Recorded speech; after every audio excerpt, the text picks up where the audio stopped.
बिहार एक बाढ़ प्रभावित राज्य है। बिहार का भौगोलिक और प्राकृतिक स्वरूप ऐसा है कि ये हर साल बाढ़ यानी फ्लड से सबसे ज्यादा प्रभावित होने वाला राज्य है। हिमालयी क्षेत्र और उत्तर पूर्व भारत की नदियां बहुत अस्थिर होती हैं और अक्सर अपना मार्ग बदल लेती हैं। गंगा, कोसी, गंडक, महानंदा जैसी बड़ी नदियां लगभग हर साल मानसून के मौसम में उफान पर आ जाती हैं। ये घुमावदार नदियों की तेज धारा पहाड़ों को इरोड करते हुए आगे बढ़ती है। इन विभिन्न नदियों के सेडिमेंट का नेचर अलग अलग होता है, तो इसी वजह से हमें इनका फ्लोइंग नेचर भी अलग देखने को मिलता है। इसी डिफरेंट नेचर होने की वजह से ये नदियां बार बार अपना रास्ता बदलती हैं और इसी वजह से उत्तर बिहार की नदियों को समझना और भी ज़्यादा कठिन हो जाता है। उदाहरण के लिए कोसी का नेचर डिफरेंट है गंडक से, गंडक का नेचर डिफरेंट है गंगा से। इतने अलग अलग पैटर्न के साथ इन नदियों में जब जल प्रवाह और जल स्तर बढ़ता है तो धीरे धीरे एक ऐसी स्थिति आती है जब पानी NSL पर फैलने लगता है और वहां के लोगों के जीवन को अस्त व्यस्त कर देता है। लाखों लोग बेघर हो जाते हैं, साथ ही जान माल की क्षति होती है। कई बार शहर, कस्बे और गांव तक कटकर बह जाते हैं।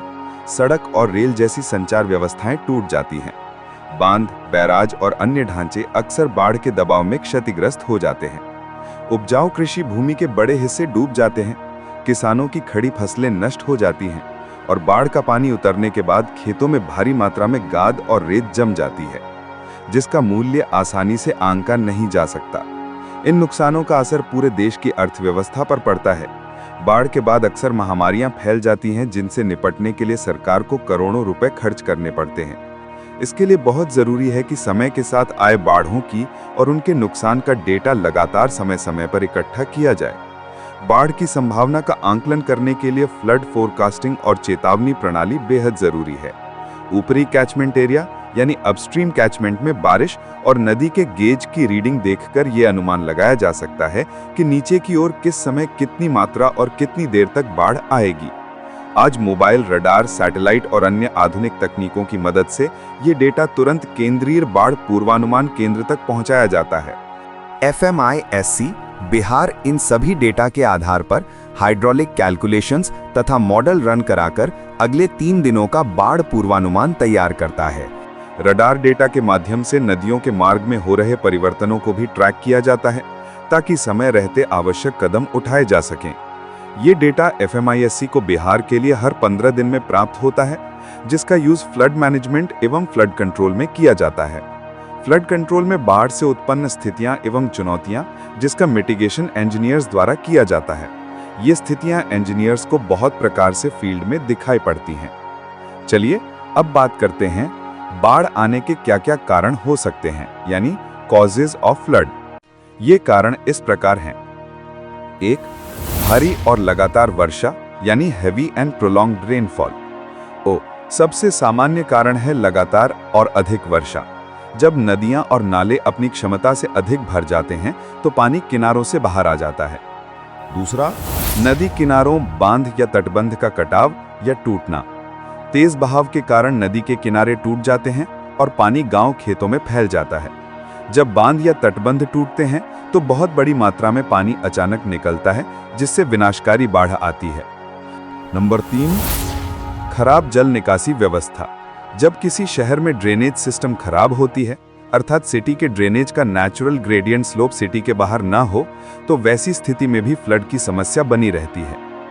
नंबर 4, नदी तल में गाद और रेत का जमाव। जब नदियों में गाद और रेत जम जाती है तो नदी की गहराई कम हो जाती है। इससे उसकी वाटर होल्डिंग कैपेसिटी कम हो जाती है और थोड़ी बारिश में भी बाढ़ आ जाती है। नंबर 5, नदी का मार्ग बदलना। विशेषकर हिमालयी नदियां अक्सर अपना मार्ग बदल लेती हैं। इससे नए क्षेत्रों में अचानक पानी फैल जाता है। नंबर 6, भूस्खलन। पहाड़ी क्षेत्रों में भूस्खलन नदियों के रास्ते को रोक देता है। जब पानी का दबाव बढ़ता है और अवरोध टूटता है तो अचानक बाढ़ आ जाती है। बाढ़ से निपटने के उपाय। Remedial measures of flood. बाढ़ पूरी तरह से रोकी नहीं जा सकती, लेकिन इसके नुकसान को कम करने के लिए कई उपाय किए जाते हैं। इन्हें कुछ भागों में बांटा जा सकता है। 1. Engineering measures for the protection of flood prone areas. मतलब जो जगह फ्लड से ज्यादा प्रभावित होती है उन्हें बचाने के लिए इंजीनियरिंग के जरिए बनाए गए उपाय जैसे embankment, drainage system, diversion channel, river training works etcetera. 2.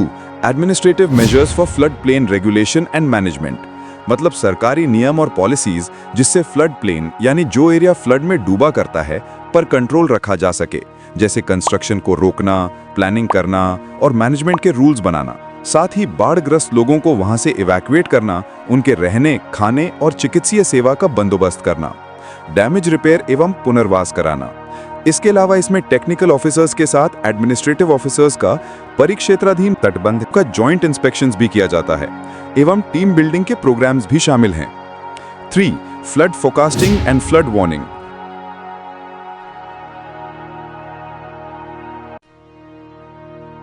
4. Engineering measures for flood fighting, मतलब जब बाढ़ आ जाए इसके लिए इंजीनियर्स फायर फाइटिंग एजेंसी की तरह साइट पर आवश्यक बाढ़ संघर्षात्मक सामग्री, फ्लड फाइटिंग टेक्निक्स व मशीनरीज के साथ वेल इक्विप्ड तैयार रहते हैं। इस प्रशिक्षण में हम engineering measures for flood fighting पर ही फोकस करेंगे। चलिए अब थोड़ी बात कर लेते हैं बिहार के बारे में। बिहार में बाढ़ एक प्राकृतिक चुनौती है, परंतु उचित इंजीनियरिंग, प्रशासनिक संयोजन और आधुनिक तकनीक के सहयोग से इसके प्रभाव को काफी हद तक नियंत्रित किया जा सकता है। सबसे पहले यह समझना जरूरी है कि डेंजर लेवल क्या है और कब यह माना जाए कि बाढ़ की सिचुएशन बन चुकी है। तो हमारा जो नेचुरल सरफेस लेवल है यानी कि NSL, यही हमारा डेंजर लेवल भी होता है। और जब नदी का पानी उस लेवल को टच कर ले तो हम ये मान लेते हैं कि बाढ़ आ गई है। अब रिवर की परिस्थितियों को 3 प्रकार से देखते हैं। एक रिवर जिस पर कोई तटबंध नहीं बना हुआ है, मतलब अनएम्बैंक्ड रिवर सिचुएशन। जैसे मान लीजिए कुछ किलोमीटर का हिस्सा जहां कोई एम्बैंकमेंट नहीं बना हुआ है, मगर वहां कोई महत्वपूर्ण प्रतिष्ठान या कोई इंडस्ट्री बना हुआ है, तो ऐसे स्थानों पर बाढ़ संघर्षात्मक कार्य करना जरूरी हो जाता है। लेकिन उसी केस में जब पानी NSL पर फैल जाता है तो वैसी स्थिति में बाढ़ संघर्षात्मक कार्य नहीं किया जा सकता। दूसरा, जिस पर तटबंध बना हुआ है, मतलब एम्बैंक्ड रिवर सिचुएशन। फिर एम्बैंक्ड रिवर की सिचुएशन 2 तरीके से दिखाई पड़ती है, एक फ्लड कंट्रोल स्ट्रक्चर के साथ और एक उसके बिना। मतलब तीसरा सिचुएशन है जहां एम्बैंकमेंट के साथ फ्लड कंट्रोल स्ट्रक्चर भी बने हुए हों। इसी प्रकार हमें सिचुएशंस को ध्यान में रखना है और उसी के अनुरूप कार्य करना है। साथ ही बाढ़ अवधि में इंजीनियर्स को नदी से कटान को नियंत्रित करने के लिए सर्वप्रथम यह आवश्यक है कि संवेदनशील या अति संवेदनशील बिंदुओं एवं क्रिटिकल रीचेस की पहचान बाढ़ पूर्व कर ली जाए। जहां पर नदी तटबंध से सटकर बह रही हो या नदी तटबंध के निकट हो, उस पर विशेष ध्यान देने की आवश्यकता है। एक बार जब इंजीनियर्स इन पॉइंट्स और रीचेस की पहचान कर लेता है तो उसका सबसे बड़ा काम है बाढ़ पूर्व यहां पर कटाव निरोधक कार्य करना एवं तटबंध का प्रॉपर सेक्शन मेंटेन रखना अनिवार्य है। परंतु अगर बाढ़ अवधि में फिर भी उस स्थल पर कटान का खतरा बना रहे तो इन पर सघन निगरानी करते रहने की आवश्यकता है, जैसे कि डे एंड नाइट पेट्रोलिंग और तटबंध पर प्रॉपर लाइटिंग की व्यवस्था हो। तटबंध पर रहने के लिए झोंपड़ी यानी कि हटमेंट बनाया गया हो। साथ ही फ्लड एम्बुलेंस की भी व्यवस्था होनी चाहिए। इसके साथ ही इन्हीं संवेदनशील और अति संवेदनशील पॉइंट्स और रीचेस को सुरक्षित रखने के लिए विभिन्न सामग्रियों की आवश्यकता होती है, जिसका प्रयोग बाढ़ आने पर बाढ़ संघर्षात्मक कार्यों में किया जाता है। समय रहते चेतावनी देना, डेटा का सटीक विश्लेषण और स्थल पर सही मात्रा में बाढ़ संघर्षात्मक सामग्री का भंडारण ही बाढ़ प्रबंधन के सफलता की कुंजी है। संवेदनशील स्थानों की पहचान करने के बाद अगला और महत्वपूर्ण कदम है सामग्री का भंडारण। बाढ़ के समय निर्णय लेने और कार्यवाही करने के लिए बहुत कम समय मिलता है, इसीलिए बाढ़ से पहले सामग्री का सुव्यवस्थित भंडारण अनिवार्य है। कई बार स्थिति अचानक बदल जाती है। एक रात पहले जहां तटबंध सुरक्षित था, अगली सुबह वहां रिसाव या कटाव शुरू हो सकता है। ऐसे में अगर सामग्री पास के गोदाम में उपलब्ध है तो तुरंत कार्यवाही की जा सकती है। उस क्षण सफलता इस बात पर निर्भर करती है कि आवश्यक सामग्री तुरंत उपलब्ध है या नहीं, क्योंकि पर्याप्त भंडारण के अभाव में सफलता की संभावना कम हो जाएगी। लेकिन अगर सामग्री दूर है या सही मात्रा में उपलब्ध नहीं है तो मूल्यवान समय बर्बाद हो जाता है और नुकसान बढ़ता है। यही कारण है कि बाढ़ से पहले पर्याप्त मात्रा में सामग्री का भंडारण किया जाता है। भंडारण 3 स्तरों पर किया जाता है। एक, केंद्रीय गोदाम, यहां बल्क में सामग्री रखी जाती है। ये लंबी अवधि के लिए स्टॉक के रूप में काम करता है। दूसरा, क्षेत्रीय गोदाम, यहां से सामग्री तुरंत साइट तक भेजी जा सकती है। तीसरा, संवेदनशील स्थल यानी वल्नरेबल साइट्स, क्योंकि यहीं पर सामग्री का उपयोग किया जाना है और यहां पर आवश्यकतानुसार ईसी बैग्स, नायलॉन क्रेट्स और जियो बैग्स पहले से रखे जाते हैं ताकि इमरजेंसी में कोई देरी ना हो। साथ ही इन संवेदनशील स्थलों पर ससमय पहुंचने के लिए हमारे पास सारे ऑल्टरनेट रूट्स की जानकारी होनी चाहिए, जिसके लिए हम उन स्थलों से संबंधित रूट मैप्स को तैयार कर लेते हैं। बाढ़ नियंत्रण एवं तटबंध सुरक्षा के लिए विभिन्न फ्लड फाइटिंग मटेरियल्स का उपयोग किया जाता है। इनका सही समय पर और सही टेक्निक से उपयोग जीवन और संपत्ति की सुरक्षा के लिए आवश्यक है, जिसे हम आगे डिस्कस करने वाले हैं।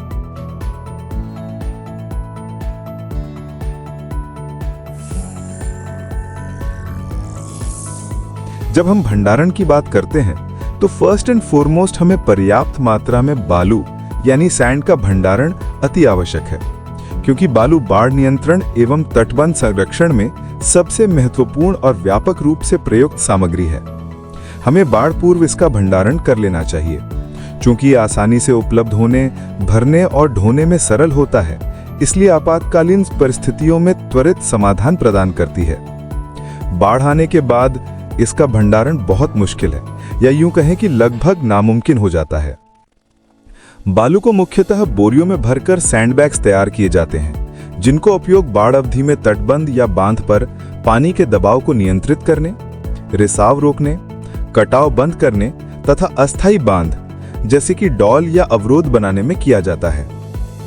बालू भरे बोरे पानी के प्रभाव को रोकने और दबाव संतुलित करने में सहायक होती हैं। साथ ही बालू अन्य बाढ़ संघर्षात्मक सामग्रियों जैसे ईसी बैग्स, जियो बैग्स, मेगा जियो बैग्स इत्यादि के लिए बेस मटेरियल है। इजीली अवेलेबल, लो कॉस्ट और मल्टीपर्पस यूज के कारण बालू बाढ़ प्रबंधन में सबसे महत्वपूर्ण बाढ़ संघर्षात्मक सामग्री है। एम्प्टी सीमेंट बैग यानी ईसी बैग।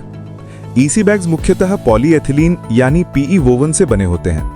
ये दो प्रकार के होते हैं, एक यूवी रेजिस्टेंट ईसी बैग्स जिन्हें धूप और मौसम के प्रभाव से जल्दी नुकसान नहीं होता, और non UV resistant EC bags जिन्हें हम नॉर्मल ईसी बैग्स भी कहते हैं। इनका स्टैंडर्ड साइज होता है 76 सेंटीमीटर लंबा और 48 सेंटीमीटर चौड़ा। एक खाली बोरी का वजन लगभग 70 ग्राम होता है और इसे भरने पर इसका वजन न्यूनतम 50 किलो रखा जाता है। ईसी बैग को भरने के बाद नायलॉन थ्रेड से डबल लाइन में स्टिच किया जाता है। इन सभी ईसी बैग्स को भरने के बाद इसे साइड पर स्टैक किया जाता है और इसे मोटे पॉलीथीन शीट से कवर किया जाता है। जब भी हम तटबंध के लॉन्च्ड हुए एप्रन को रिस्टोर या रेप्लेनिश करते हैं, या फिर कहीं से पानी रिस रहा हो, पाइपिंग हो रही हो, या फिर किसी छोटे छोटे पोर को बंद करना हो, हर छोटी बड़ी चुनौतियों में ईसी बैग सबसे मुख्य और widely used flood fighting material के रूप में अलग अलग तरीके से उपयोग किया जाता है। इसमें ध्यान देने वाली बात यह है कि जब तेज बारिश हो रही हो तो ऐसी परिस्थिति में तेज बारिश के कारण बोरे यानी बैग्स पूरी तरह गीले हो जाते हैं और उनके सतह पर नमी इतनी बढ़ जाती है कि सिलाई मशीन उन पर सही ढंग से कार्य नहीं कर पाती। परिणाम स्वरूप बोरों में बालू भरने के बाद उन्हें सिलना संभव नहीं हो पाता, जिससे उनका उपयोग बाधित हो जाता है। तेज बारिश के बीच में फ्लड फाइटिंग के लिए नए बोरे भरने या सिलने का कार्य रुक जाता है और तत्काल राहत उपायों में कठिनाई उत्पन्न होती है, तथा केवल पहले से तैयार और सुरक्षित स्थान पर संग्रहित सामग्री ही उपयोग में लाई जा सकती है। इस स्थिति से बचने के लिए आवश्यक है कि बाढ़ के मौसम से पूर्व पर्याप्त संख्या में बोरे पहले से सिलकर और सुरक्षित रखे जाएं, ताकि आपातकालीन स्थिति में सीधे उनका उपयोग किया जा सके।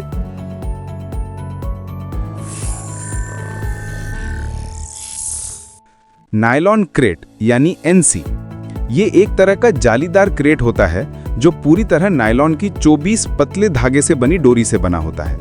इसका स्टैंडर्ड साइज 1.2 मीटर लंबा, 1 मीटर चौड़ा और 1 मीटर ऊंचा होता है। खाली एनसी का वजन लगभग 252 ग्राम होता है और एक नायलॉन क्रेट के अंदर कुल 25 ईसी बैग्स भरे जाते हैं, जिससे एक नायलॉन क्रेट का वजन 1250 किलो हो जाता है और अपने वजन के कारण ये बाढ़ संघर्षात्मक कार्य में काफी प्रभावी होता है। जियो बैग। ये एक तरह का विशेष प्रकार का नॉन वोवन जियो टेक्सटाइल बैग होता है। इसका स्टैंडर्ड साइज 1 मीटर लंबा और 0.7 मीटर चौड़ा होता है। एक खाली जियो बैग का वजन लगभग 300 ग्राम पर मीटर स्क्वायर होता है और जियो बैग को इस तरह से भरा जाता है कि वजन न्यूनतम 126 किलो हो। ध्यान रहे, जियो बैग भरने के बाद नायलॉन थ्रेड से प्रॉपरली स्टिच करना जरूरी है। मेगा जियो बैग। मेगा जियो बैग नॉर्मल जियो बैग का ही बड़ा और मजबूत रूप है। जहां जियो बैग का आकार छोटा होता है, वहीं मेगा जियो बैग का स्टैंडर्ड साइज 2 मीटर लंबा और 1.5 मीटर चौड़ा होता है। जब यह खाली होता है तो इसका वजन केवल 600 ग्राम पर मीटर स्क्वायर होता है, लेकिन जब इसे भरा जाता है तो इसका वजन 1350 किलो हो जाता है। यानी एक अकेला मेगा जियो बैग ही बहुत भारी और मजबूत संरचना प्रदान करता है। मेगा जियो बैग का उपयोग उन स्थानों पर किया जाता है जहां नदी की धार बहुत तेज होती है, यानी हाई वेलोसिटी रीचेस। चूंकि मेगा जियो बैग का वजन 1350 किलो होता है, जो कि काफी अधिक है, इसी कारण ये एक महत्वपूर्ण फ्लड फाइटिंग मटेरियल है। मेगा जियो बैग की हाइट 2 मीटर होता है, इसीलिए इसे भरने के लिए एक्सकवेटर और प्लेसिंग करने में क्रेन का उपयोग होता है। लेकिन अगर साइट पर क्रेन उपलब्ध ना हो तो वैसी स्थिति में हम बांस पर मेगा जियो बैग को रखकर सैंड फिलिंग करते हैं तथा प्रॉपर्ली स्टिचिंग कर बांस के सहारे डंप करते हैं। BA wire crate. BA wire crate एक मजबूत जालीदार स्ट्रक्चर होता है जो बाइंडिंग अनील्ड वायर से बनाया जाता है। इसे खास तौर पर नदी के किनारों पर एप्रन के लॉन्च होने और तटबंध की टो प्रोटेक्शन के लिए इस्तेमाल किया जाता है। ये 3 मीटर लंबा गुणा 1.5 मीटर चौड़ा गुणा 0.6 मीटर ऊंचा बीए वायर क्रेट में बोल्डर या सैंडफिल्ड ईसी बैग्स भरे जाते हैं। एक क्रेट में लगभग 80 सैंडफिल्ड ईसी बैग्स भरे जाते हैं और जब ये सब बैग 50-50 किलो से भर जाते हैं तो क्रेट का कुल वजन लगभग 4000 किलो यानी 4 टन हो जाता है। या अगर बोल्डर भरेंगे तो 2.16 क्यूमेक बोल्डर भरे जाते हैं तो क्रेट का कुल वजन लगभग 6000 किलो यानी 6 टन हो जाता है। इसीलिए ये अपने वजन के कारण बाढ़ संघर्षात्मक कार्य में काफी प्रभावी होता है।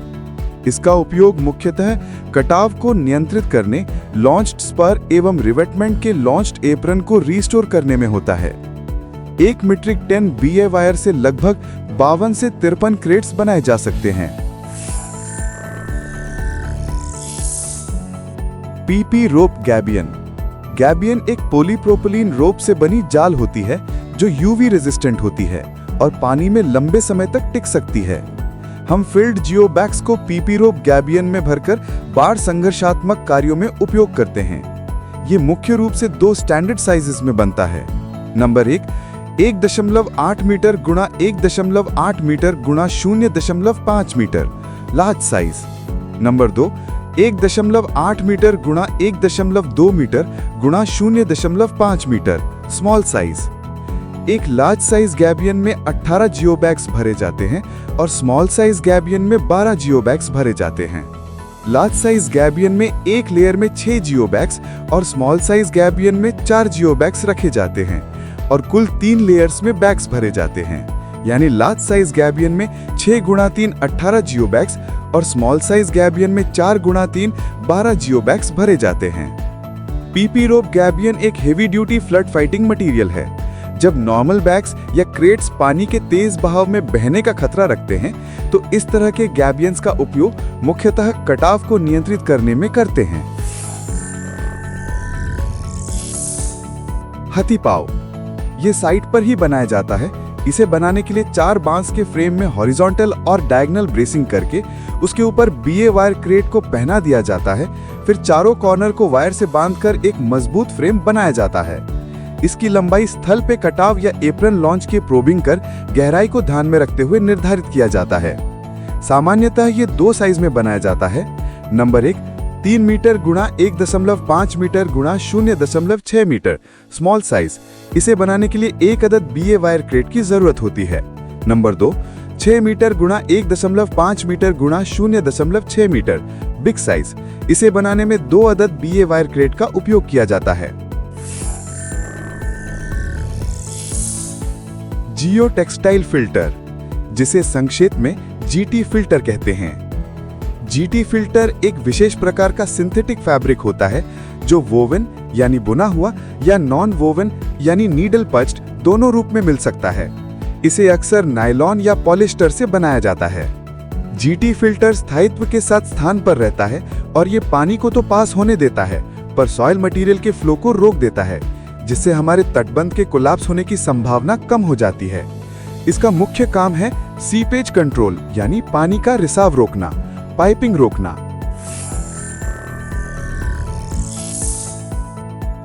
Filter materials. फ्लड में जो ग्रेवल फिल्टर यूज किए जाते हैं, जनरली उसमें हम ग्रेडेड ग्रेवल और कोर्स सैंड के कॉम्बिनेशन यूज करते हैं। ये मटेरियल्स बड़े ग्रेड से लेके छोटे ग्रेड तक होते हैं, जिसमें ग्रेवल और सैंड को प्रॉपर ग्रेडेशन में रखते हुए एक फिल्टर मीडिया तैयार किया जाता है। मतलब सबसे नीचे बड़े एग्रीगेट्स, उसके ऊपर मध्यम आकार के एग्रीगेट्स, फिर छोटे एग्रीगेट्स और सबसे ऊपर coarse sand. Bamboo roll. Bamboo roll का प्रयोग विशेषकर उन स्थानों पर किया जाता है जहां नदी में वर्लिंग मोशन या वॉर्टेक्स मोशन बनता है या नदी तेज वेलोसिटी से नदी के तट को रगड़ते हुए बह रही हो। इनका उद्देश्य नदी की धारा को ब्रेक करना, ऊर्जा को डिसिपेट करना और वॉर्टेक्स मोशन को तोड़ते हुए एम्बैंकमेंट टो को सुरक्षित रखना है। इसे बनाने के लिए 3 बांस को पैरेलली दाएं रखकर फिर उसके ऑपोजिट 3 बांस को बाएं रखकर एक वर्टिकल रोल बनाया जाता है। इसे मजबूत नारियल की रस्सी या नायलॉन रस्सी से बांधा जाता है। बैम्बू रोल नदी के बहाव में ना बहे, इसके लिए इसमें नीचे की तरफ ईसी बैग्स या एनसी को बांधा जाता है। साथ ही इसके दूसरे छोर को तटबंध पर किसी पेड़ या खूंटे में बांध दिया जाता है। बैम्बू रोल की लंबाई स्थल की जरूरत के अनुसार तय किया जाता है।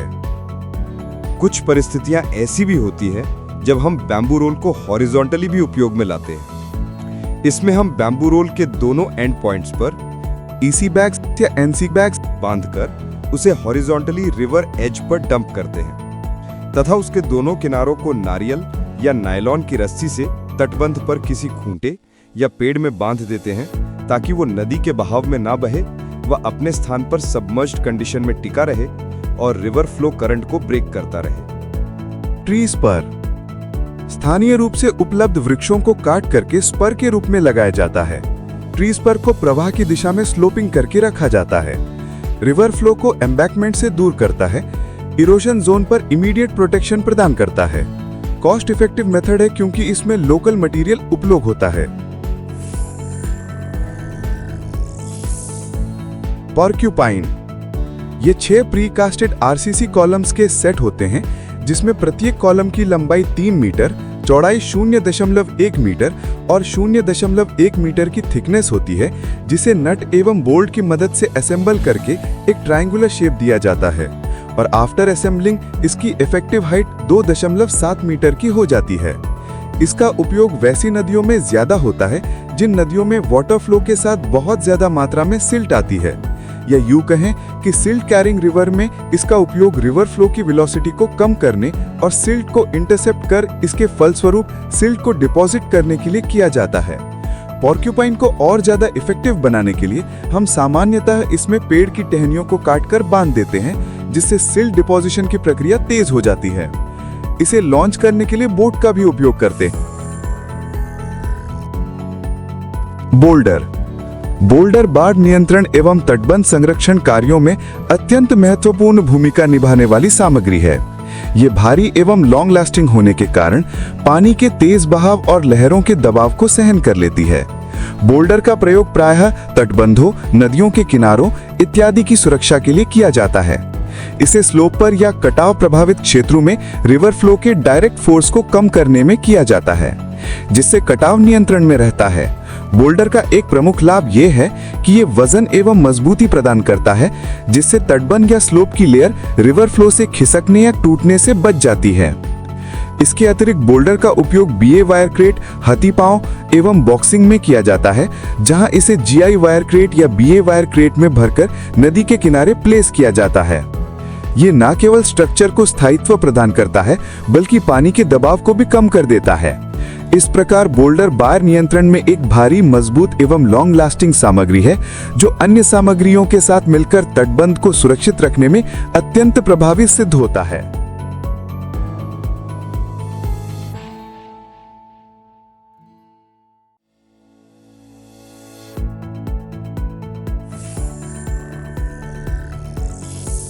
सैंडबैगिंग। सैंडबैगिंग साइट पर प्रयुक्त होने वाली फ्लड फाइटिंग टेक्निक में से बहुत ही कॉमन और इजी टेक्निक है। यह साइट पर ही बनाया जाता है। इसे बनाने के लिए 2 बांस के फ्रेम में हॉरिजॉन्टल और डायगोनल ब्रेसिंग करके उसके ऊपर बीए वायर क्रेट को पहना दिया जाता है। फिर दोनों इनसाइड कॉर्नर को वायर से बांधकर एक मजबूत फ्रेम बनाया जाता है। इसकी लंबाई बीए वायर क्रेट को ध्यान में रखते हुए 3 मीटर निर्धारित की जाती है। इसकी प्रॉपर साइज 3.0 मीटर गुना 1.5 मीटर गुना 0.6 मीटर होता है। यह हल्के कटाव में प्राइमरी सॉल्यूशन के तौर पर प्रयोग किया जाता है। इसे कटाव स्थल पर ले जाकर इसमें sand field EC bags dump कर कटाव को नियंत्रित किया जाता है।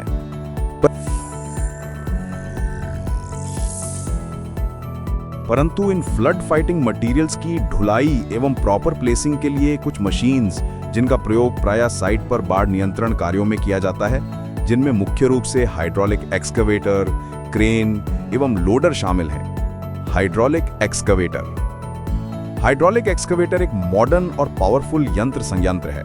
इसका उपयोग बड़े पैमाने पर embankment construction, desilting of river, flood control आदि में किया जाता है तथा फ्लड इमरजेंसी के परिस्थितियों में back shifting and fast loading of materials में भी ये मशीन अत्यंत उपयोगी सिद्ध होती है। इसके द्वारा भारी भरकम बोल्डर और स्ट्रक्चरल मटेरियल्स जैसे मेगा जियो बैग्स एवं गैबियंस को भी आसानी से स्थानांतरित किया जा सकता है। हाइड्रोलिक एक्सकवेटर प्रायः 2 प्रकार के होते हैं। क्रॉलर, जो चेन बेस्ड होते हैं एवं कटाव व दलदली जमीन पर भी आसानी से कार्य कर सकता है, फास्ट स्टैकिंग में सहायक होता है, और व्हील बेस्ड, जो तटबंधों या समतल क्षेत्रों में बाढ़ नियंत्रण कार्यों में तेज गति से फ्लड फाइटिंग मटेरियल्स ट्रांसफर करने के लिए प्रयुक्त होता है। इसकी सबसे बड़ी विशेषता यह है कि रफ सरफेस और फ्लड इमरजेंसी की स्थिति में भी यह मशीन कुशलतापूर्वक कार्य कर सकती है, जिससे कार्य की गति और एफिशिएंसी दोनों बढ़ती हैं एवं बाढ़ नियंत्रण कार्यों में एक अनिवार्य,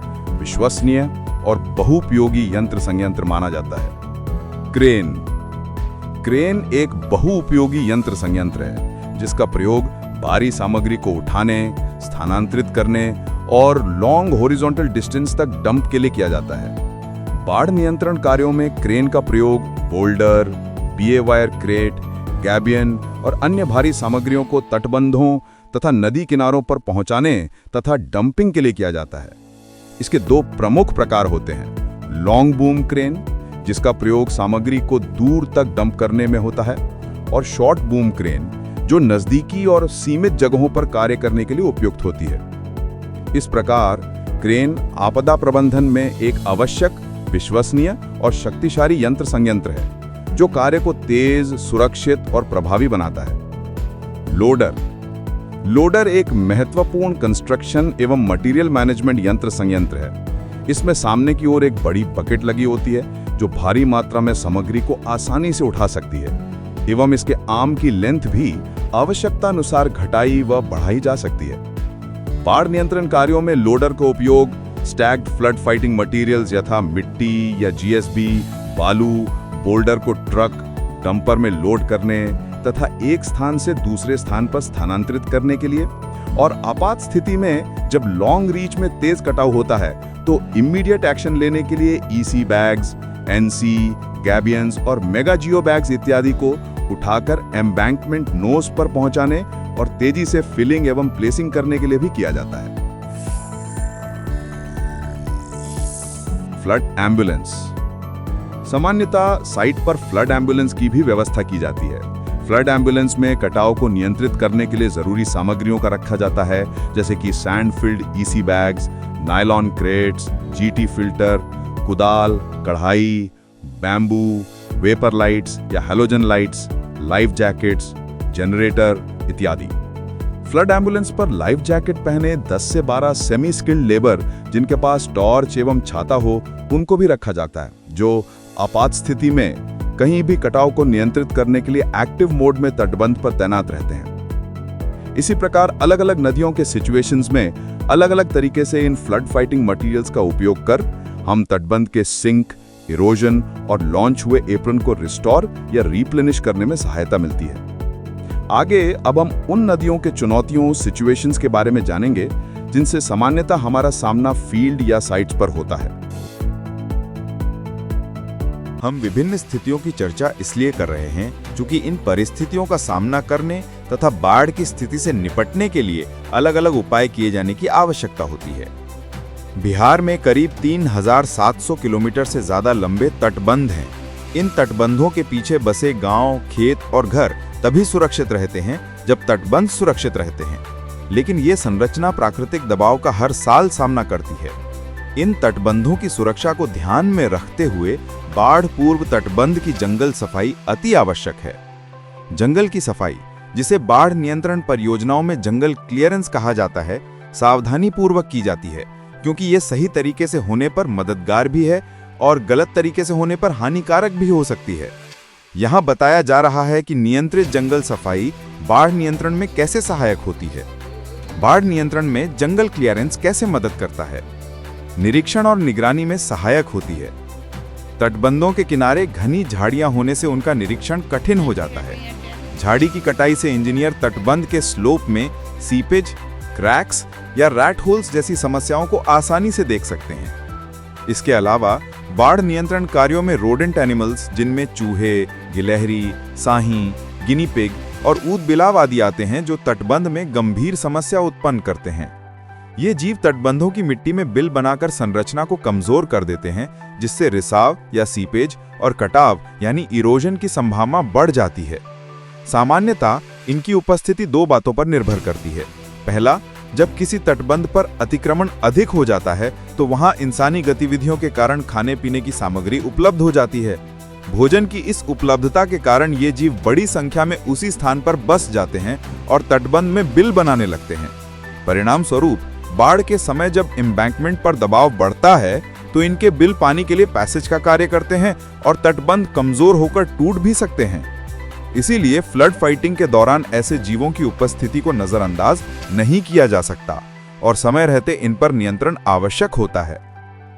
दूसरा, कुछ जंगली जानवर ऐसे भी हैं जो तटबंध के किनारे ही रहते हैं, जैसे सियार, गीदड़ आदि तटबंध में रहने के लिए मांद बना लेते हैं। इन मांदों को समय रहते बाढ़ पूर्व भरने की आवश्यकता होती है, अन्यथा ये भी आगे तटबंध के फेलियर का कारण होते हैं। इन सभी तरह के होल्स को रैट होल्स या फॉक्स होल्स कहते हैं। अब बात यह आती है कि इसका पता कैसे लगाया जाए कि कोई रैट फॉक्स होल तटबंध में रिवर साइड से कंट्री साइड आर पार है या नहीं है। तो इसमें हमें दो सिचुएशंस फेस करना पड़ सकता है।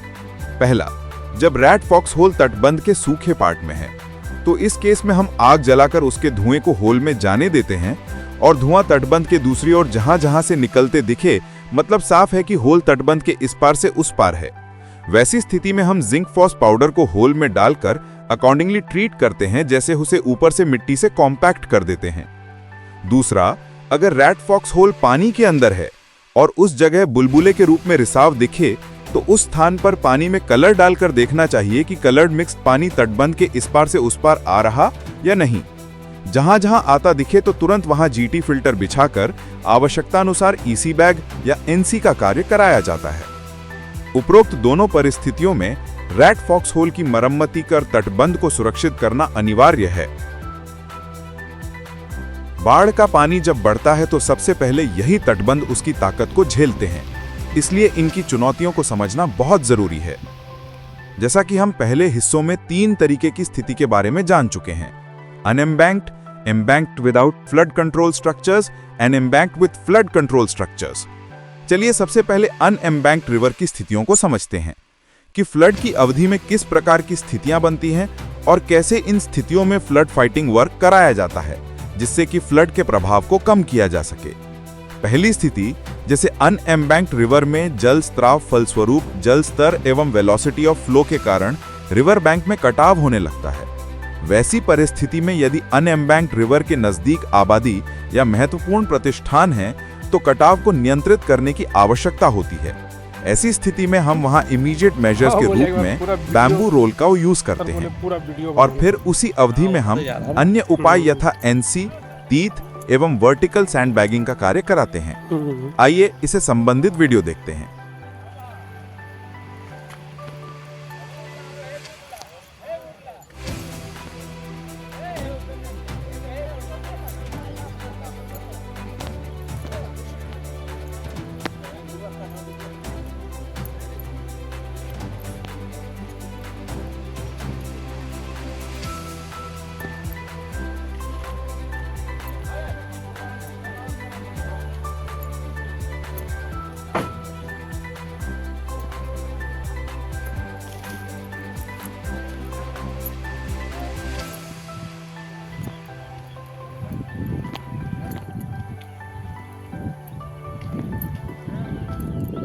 ओवरबर्डन। जब अनएम्बैंक्ड रिवर में मियांडरिंग बहुत ज्यादा होती है तो रिवर बैंक में इरोजन होने लगता है।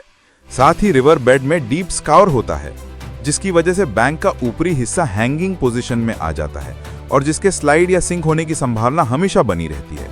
इस हैंगिंग पार्ट को ओवरबर्डन कहते हैं।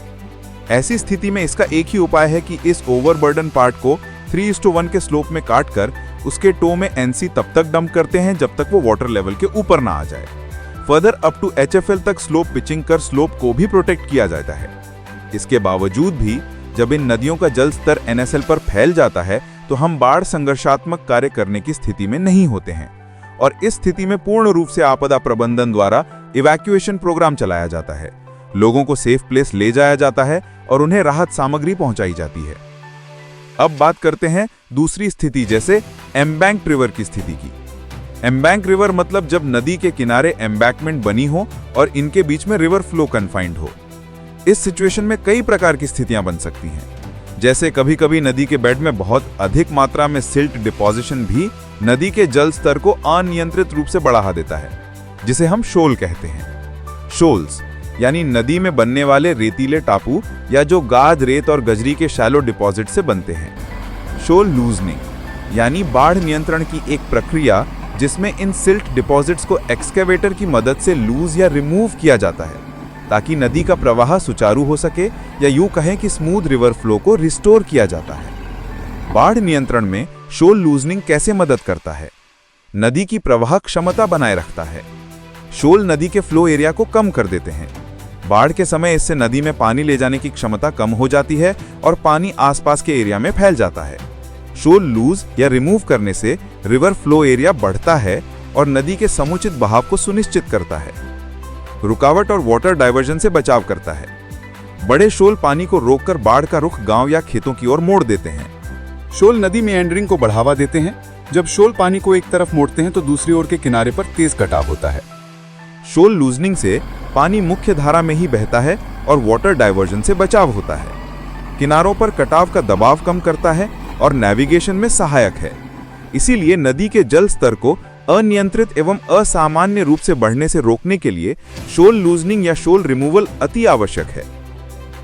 एम्बैंक्ड रिवर में भी जब रिवर बैंक एम्बैंकमेंट के नजदीक होता है या धीरे धीरे नदी का जल स्तर बढ़ रहा होता है और ये जल स्तर एनएसएल को टच कर रहा होता है, ऐसी स्थिति में हमें सबसे पहले वहां साइट पर प्रिकॉशन लेते हुए जरूरत के हिसाब से ईसी बैग्स और एनसी बैग्स की स्टैकिंग कराकर रख लेनी चाहिए। परंतु जो ही जल स्तर खतरे के स्तर से ऊपर होता है तो फ्लो तटबंध की तरफ होने लगता है तथा कई बार पानी तटबंध के टो से सटकर बहने लगता है।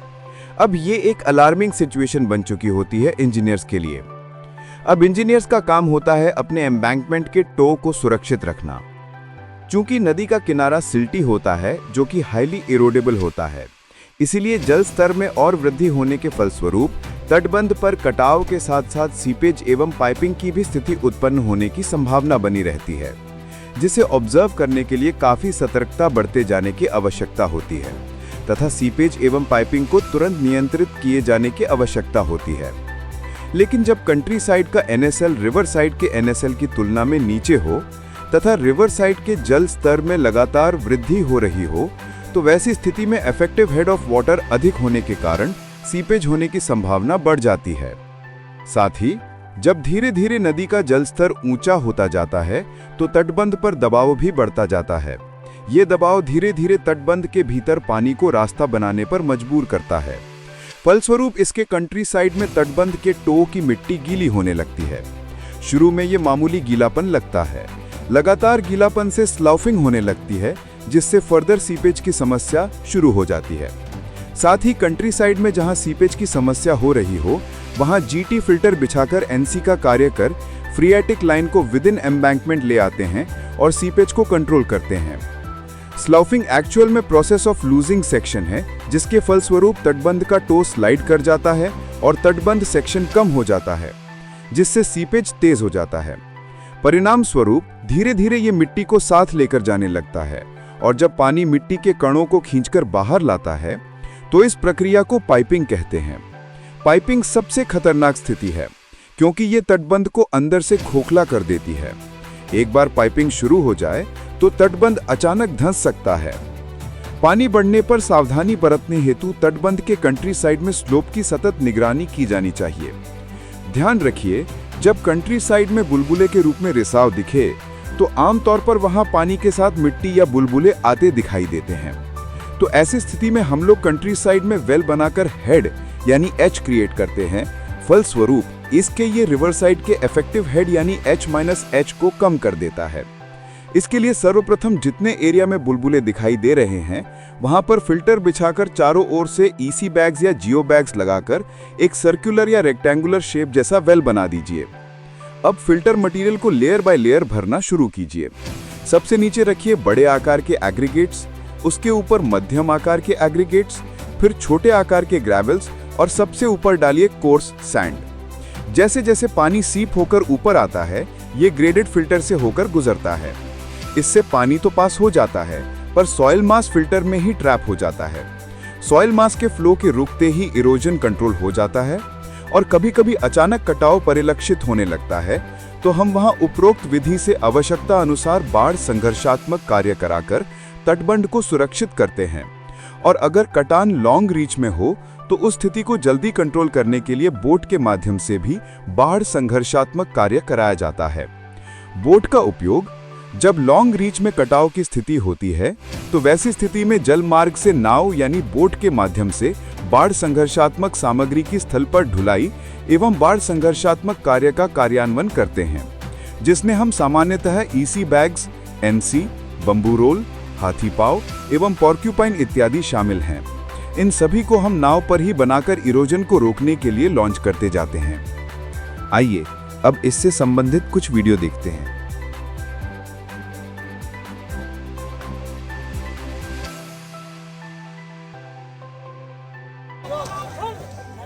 नाव से एनसी कार्ड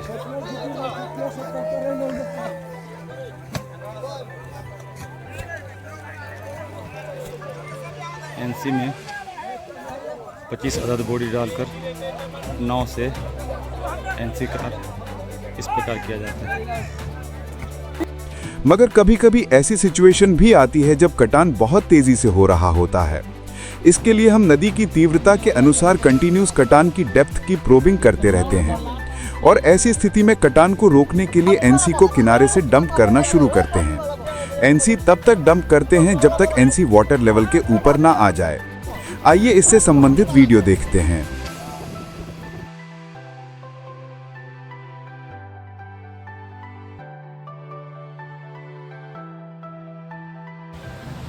देखते ही देखते जब इस नदी में प्रवाह इतना तेज हो जाता है कि ईसी बैग और एनसी इसमें टिक नहीं पाते यानी कट के बह जाते हैं, तो ऐसी स्थिति में इरोजन को रोकने के लिए गेबियॉन्स या मेगा जियो बैग का प्रयोग होता है।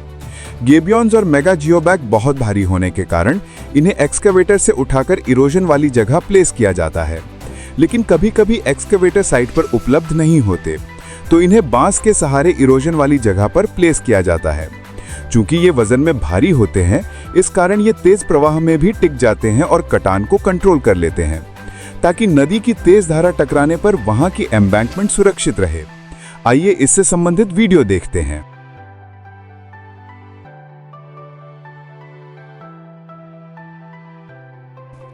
फिर उसी प्रकार से सूटेबल टेक्निक का प्रयोग कर इरोजन को रिस्टोर करने की कोशिश की जाती है, जिसका विस्तृत वर्णन एप्रॉन लॉन्च के केस में आगे डिस्कस करेंगे।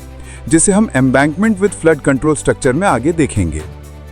अनएम्बैंक्ड और एम्बैंक्ड स्थितियों के बाद अब हम तीसरी स्थिति पर आते हैं, जिसे एम्बैंकमेंट विद कंट्रोल स्ट्रक्चर कहा जाता है। Embankment with flood control structures, ये स्थिति तब बनती है जब तटबंध को सुरक्षित रखने के लिए वहां पहले से फ्लड कंट्रोल स्ट्रक्चर्स के रूप में स्पर, स्टड्स, रिवेटमेंट इत्यादि निर्मित हैं, जिनका मुख्य उद्देश्य नदी के प्रवाह को तटबंध के किनारे से हटाना होता है।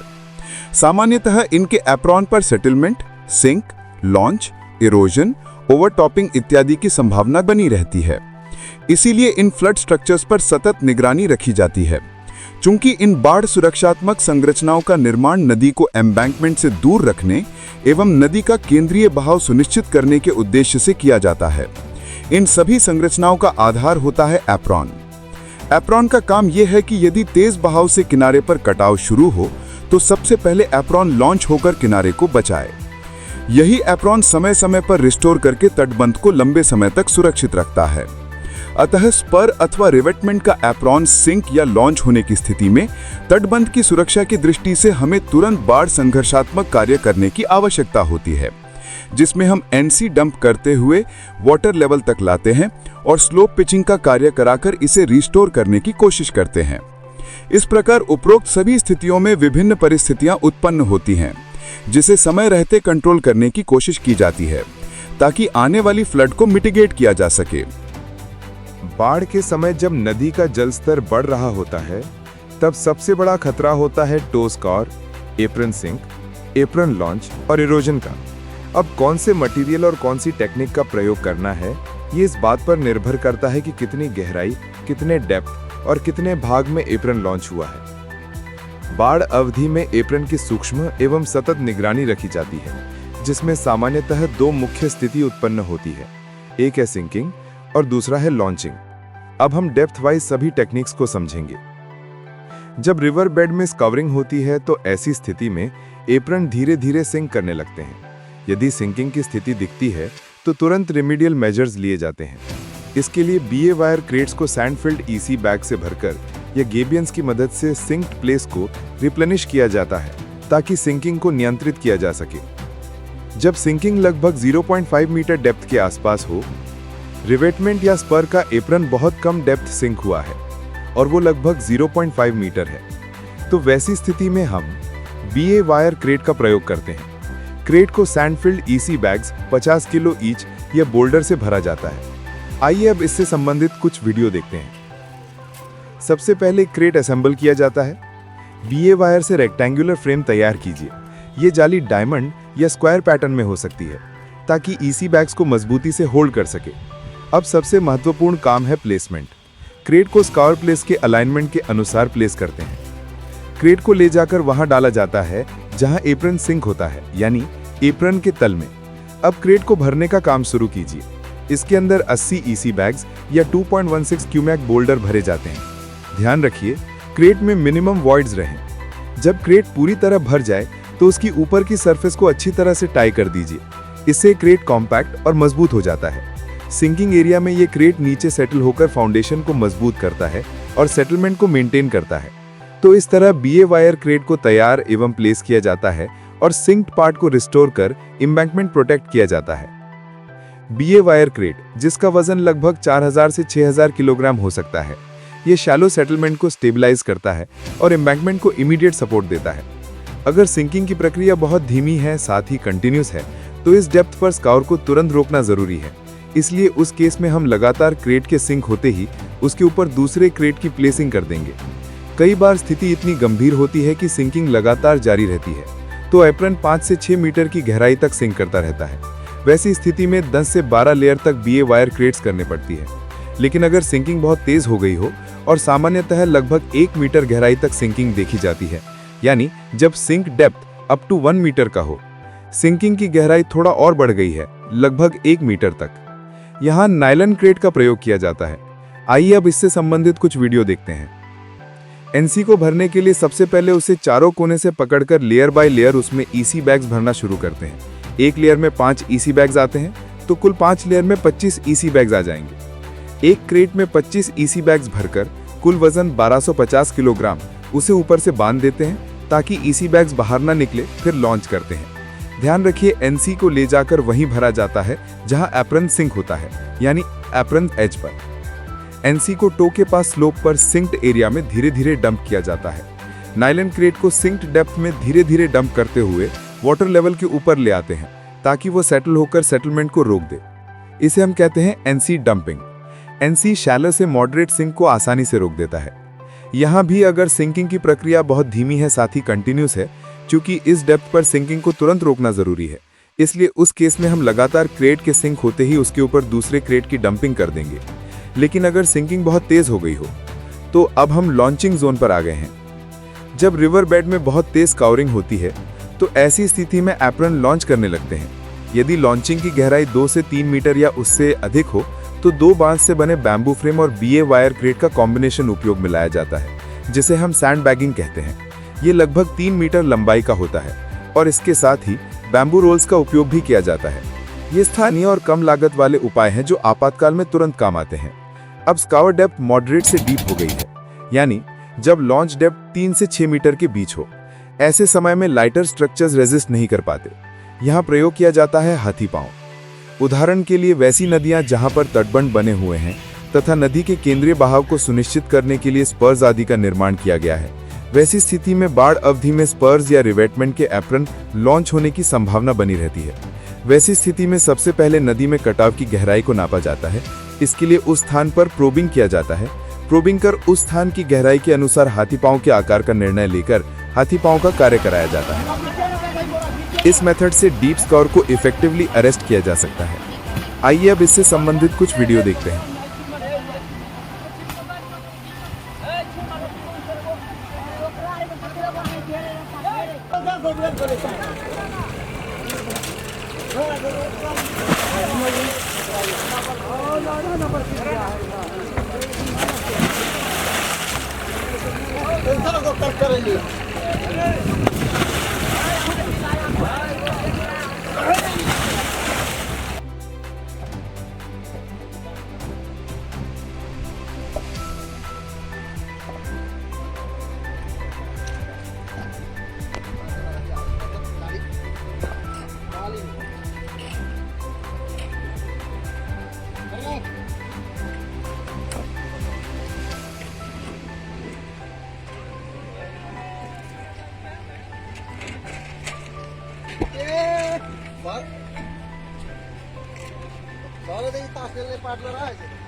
आगे बढ़े ना, आगे आगे आगे, उधर नहीं, इधर इधर, ई क्रेट के आगे में। हाँ,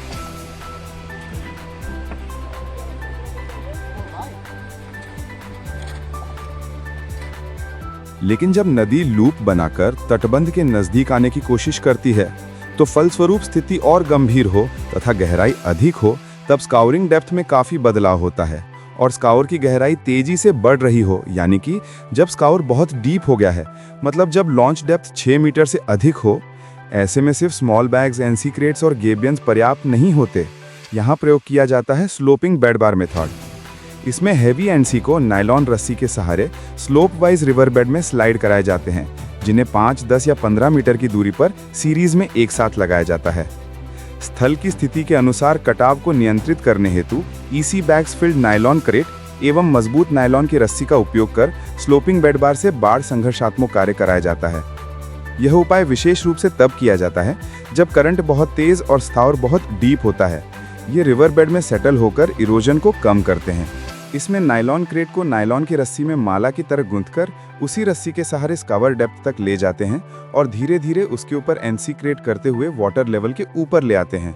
ध्यान रहे, पीछे की तरफ से नायलॉन रस्सी को पेड़ अथवा किसी फर्म स्ट्रक्चर से बांध दिया जाता है ताकि एनसी रिवर बेड पर टिका रहे। फर्दर स्काउर होने की स्थिति में नायलॉन क्रेट नीचे की ओर स्लाइड करता है, जिस कारण एनसी वाटर लेवल के नीचे चला जाता है, जिस पर पुनः एनसी का कार्य कराकर वाटर लेवल के ऊपर लाया जाता है और इसे मेंटेन किया जाता है। ध्यान देने वाली बात यह है कि पेड़ से बंधी हुई रस्सी में तनाव होने पर हमें रस्सी को लूज करते हुए आवश्यकता अनुसार फर्दर एनसी स्लाइड करते रहना है। Watch tension in rope carefully in case of further scour, and if it shows tension, then let the NC slide down smoothly. Deep scour greater than 6 metre में भी slope stability बनी रहती है और erosion arrest हो जाता है। आइए अब इससे संबंधित कुछ वीडियो देखते हैं।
Depth wise flood fighting techniques यही है कि 0.5 metre depth BA wire crate, up to 1 metre depth nylon crate, 3 से 6 मीटर डेप्थ हाथी पांव, over 6 metre depth sloping bed bar method. याद रखिए, सही डेप्थ पर सही टेक्निक ही एम्बैंकमेंट को बचा सकती है और फ्लड फाइटिंग में सक्सेस दिला सकती है।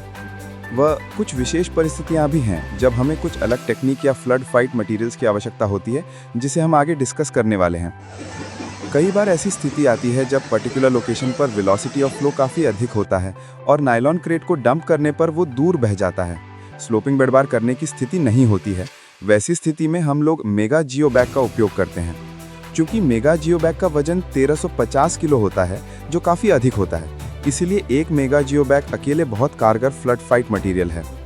जनरली इसे क्रेन से लॉन्च किया जाता है, लेकिन उसकी अनुपलब्धता में बांस पर मेगा जियो बैग को रखकर उसमें सैंड फिलिंग करते हैं तथा प्रॉपर्ली स्टिचिंग कर बांस के सहारे इसे लॉन्च करते हैं। स्लोप लॉन्चिंग को नियंत्रित करने के लिए सामान्यतः इसका उपयोग किया जाता है। पीपी रोप गेबियन एक्सेप्शनल केस में एक्सकेवेटर या क्रेन की मदद से लॉन्च करते हैं, अथवा नदी के किनारे बांस को पैरेलली रखकर उसी पर गेबियन को जियो बैग से भरते हैं, फिर दूसरे छोर से बांस को ऊपर उठाकर नदी में गेबियन को लॉन्च करते हैं। आइए अब इससे संबंधित कुछ वीडियो देखते हैं।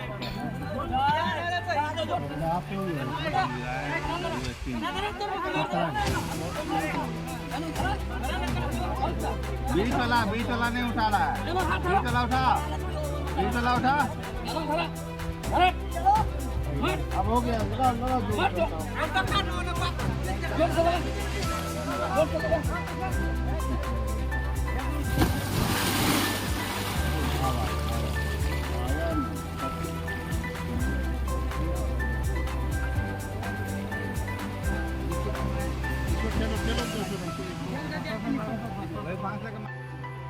टीथ का निर्माण। ऐसी स्थिति वहां आती है जहां रिवर में मियांडरिंग बहुत ज़्यादा हो तथा वहां तटबंध के प्रोटेक्शन के लिए फ्लड कंट्रोल स्ट्रक्चर्स बनाए जाते हैं।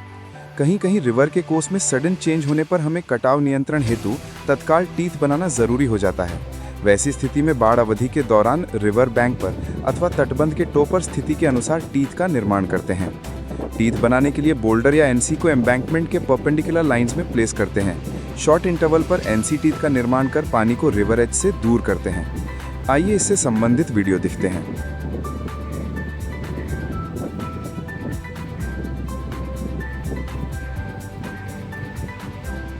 रेडियल टीथ का निर्माण। नदी के किनारे जहां तटबंध के प्रोटेक्शन के लिए फ्लड कंट्रोल स्ट्रक्चर्स जैसे स्पर्स स्टड्स बनाए जाते हैं, वहां जब नदी का जलस्तर तेजी से बढ़ता है तो एप्रिन सिंक व लॉन्च होने की संभावना बनी रहती है। ऐसी स्थिति में जब नदी का पानी एप्रिन पर चढ़ने लग जाता है तो हम एप्रिन पर रेडियल टीथ का निर्माण करते हैं। इसे सामान्यतः स्पर्नोस को सेंटर मानते हुए उस पॉइंट की रेडियल डायरेक्शंस में सीरीज में बनाया जाता है, जिसका मुख्य कार्य होता है एप्रिन पर वाटर लेवल की प्रोबिंग करने में सहायता प्रदान करना। स्लो प्रोबिंग व लॉन्चिंग की निगरानी हेतु बनाया जाता है। ये हमारे लिए फ्लड फाइटिंग वर्क करने के लिए एक प्लेटफॉर्म का काम भी करता है। Back role, back flow. जब नदी का तेज बहाव रिवर बैंक पर बने फ्लड कंट्रोल स्ट्रक्चर्स जैसे स्पर या टीथ से टेंजेंशियली टकराती है, तो ये उस फ्लड कंट्रोल स्ट्रक्चर के अपस्ट्रीम में एवं डाउनस्ट्रीम और कभी-कभी फ्रंट में भी वर्टेक्स मोशन को जनरेट करती हैं, जैसे हम टेक्निकली बैक रोल कहते हैं। ये ऐसी स्थिति है जब बैक रोल की वजह से वहां तेज स्कोर होता है। इसे कंट्रोल करने के लिए बेस्ट टूल के रूप में हम ट्री स्पर या बैम्बू रोल का उपयोग करते हैं, जो वॉर्टेक्स मोशन या व्रीलिंग मोशन को ब्रेक करता है एवं कटाव को नियंत्रित करते हैं। बैक रोल में एक विशेष परिस्थिति तब आती है जब स्पर के एप्रॉन क्रेट्स तथा एप्रॉन स्लोप के जॉइंट्स में दरार यानी क्रैक्स लिखने लगते हैं, जो एप्रॉन लॉन्चिंग या इररेगुलर सेटलमेंट को दर्शाता है। इस केस में हम काउंटरवेट टेक्निक का ध्यान में रखते हुए जॉइंट्स पर बोल्डर क्रेट्स प्लेस करते हैं। यहाँ इस बात का ध्यान रखा जाता है कि बोल्डर क्रेट्स को जॉइंट्स पर इस प्रकार 2:1 के रेशियो में प्लेस किया जाए कि क्रेट का 2/3 भाग एप्रॉन के स्टेबल पार्ट पर हो और 1/3 भाग अनस्टेबल पार्ट पर हो। इससे हम एप्रॉन के लॉन्च होने की प्रवृत्ति को धीमा करते हैं। ओवरटॉपिंग। बाढ़ का पानी जब बढ़ता है या बराज डैम के सडन हाई वाटर डिस्चार्ज होता है तो वाटर लेवल तटबंध के टॉप लेवल को टच करने लगता है। तो वैसी स्थिति में हम ईसी बैग्स एवं एनसी की मदद से टेम्पररी डोवल का निर्माण करते हैं और तटबंध को ओवरटॉपिंग से बचाने की कोशिश करते हैं। Back shifting. कई बार धारा इतनी तेज होती है कि रातों रात तटबंध का बड़ा हिस्सा यानी मोर देन 50% बह जाता है। वैसी स्थिति में कंट्री साइड के या तटबंध के एचएफएल के ऊपर फ्री बोर्ड में उपलब्ध मिट्टी के कुछ भाग को काटकर इमीडिएट बैक शिफ्टिंग के द्वारा तटबंध को अधिकतम संभव चौड़ाई में रिस्टोर किया जाता है।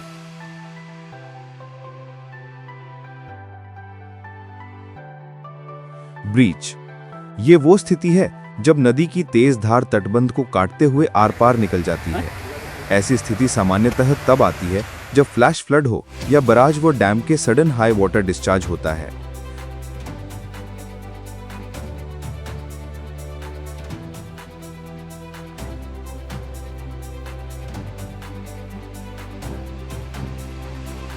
छोटी नदियों पेरेनियल रिवर में हम end to end along the alignment breach closure का कार्य करते हैं, परंतु बड़ी नदियों के केस में हम अपस्ट्रीम साइड से कर्व बनाते हुए दोनों कट एंड पॉइंट से आगे बढ़ते हुए ब्रीच क्लोज का कार्य करते हैं। कट एंड्स को प्रोटेक्ट करते समय NC Jio bags in PP rope gabion तथा मेगा जियो बैग्स का उपयोग करते हैं। उपरोक्त दोनों परिस्थितियों में डिस्चार्ज के कम होते ही ब्रीच क्लोजर का कार्य करते हैं। आइए अब इससे संबंधित कुछ वीडियो देखते हैं।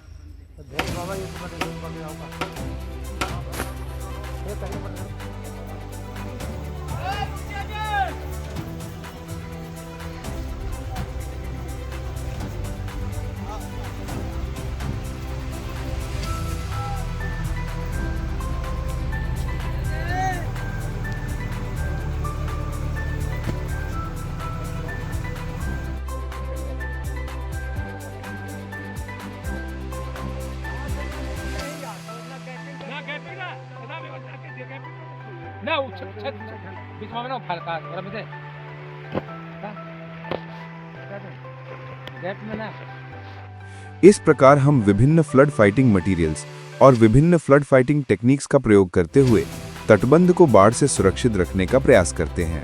फ्लड फाइटिंग के इस प्रशिक्षण से ये स्पष्ट होता है कि बाढ़ प्रबंधन केवल आपातकालीन स्थिति में तात्कालिक प्रतिक्रिया देने का कार्य नहीं है, बल्कि ये एक संगठित, वैज्ञानिक और योजनाबद्ध प्रक्रिया है। विभिन्न सामग्रियों, तकनीकों और यंत्र संयंत्र के प्रभावी प्रयोग तथा फील्ड साइट्स पर विषम परिस्थितियों में उनका व्यवहारिक मूल्यांकन इस प्रशिक्षण के माध्यम से सफलतापूर्वक किया गया। इस अभ्यास ने हमें ये सिखाया कि समय पर सही सामग्री की उपलब्धता, प्रशिक्षित जनशक्ति, सटीक निर्णय क्षमता और समन्वय बाढ़ से होने वाले नुकसान को न्यूनतम कर सकते हैं। साथ ही पूर्व तैयारी और निरंतर अभ्यास से आपदा के समय त्वरित एवं प्रभावी प्रतिक्रिया सुनिश्चित की जा सकती है। अंत में इस प्रशिक्षण का निष्कर्ष यही है कि बाढ़ जैसी प्राकृतिक आपदाओं से निपटने के लिए तकनीकी ज्ञान, प्रशासनिक तत्परता और सामुदायिक सहभागिता का समन्वय ही हमारी सबसे बड़ी शक्ति है। इस दिशा में किए गए प्रयास भविष्य में बाढ़ प्रबंधन को और अधिक सशक्त और सुरक्षित बनाएंगे। इसी के साथ हम इस प्रशिक्षण को समाप्त करते हैं। धन्यवाद।